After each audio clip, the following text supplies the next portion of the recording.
I think it's important that we do preach empathetically, in the sense that we're not dealing with robots, either in the story or in the church, in the preaching setting. As we're preaching to people, they're real people, and as we're preaching a story, they're real people.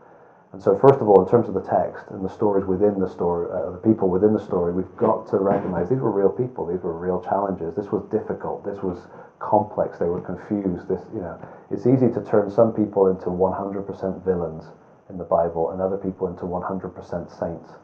And we sort of give the benefit of the doubt to everyone except Jezebel in the Bible, it seems.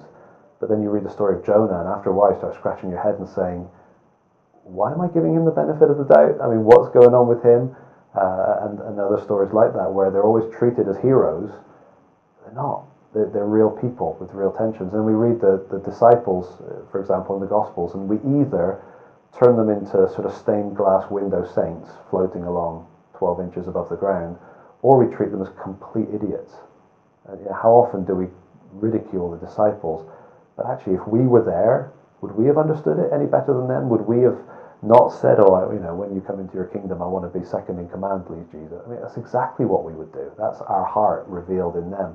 And so I think we've got to understand and enter into the reality that these are real people in the text. And as I'm preaching this to these people, these are real people that I'm preaching to.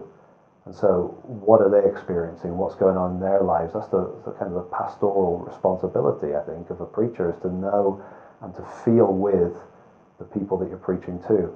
So that you're preaching a story about Sarah or Rachel or somebody or Hannah, with the challenges, the complexities of barrenness.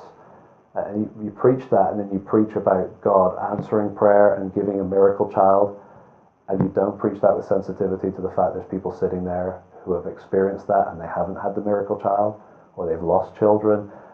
So we have to have a pastoral empathy anytime we're preaching biblical narrative. Otherwise, we're not going to engage the text effectively. We're not going to be able to bring that truth to the listeners effectively.